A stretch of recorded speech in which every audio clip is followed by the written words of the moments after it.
wanted the kids to research some different energy choices. And then we really wanted to kind of add some more with the communication piece to it.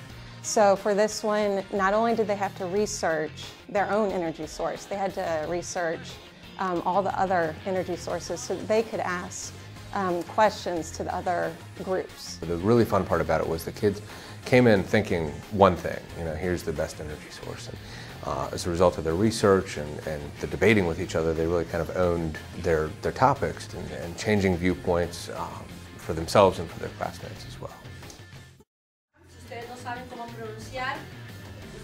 We initially started by asking the students a question of how can you disseminate information to a global audience.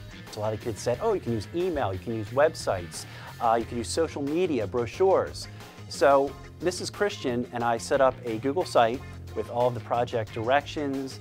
There's a rubric on there so the students can see exactly what they need to do for the project. But the main goal was to have them create this website written entirely in Spanish, talking about where the party is, when the party is, some of the events that will be going on and taking place at this party.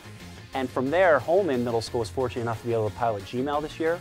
So the students, once they created their Evite-like website, were able to email at least 5 other students, send out their email in Spanish, and those students then had to reply back with their RSVP whether or not they could go to the party or not. ¿Te gustaría venir a mi fiesta de mi cumpleaños? You can come up and draw the lines of reflection for... Well, this was a project that the students did at the end of the first semester.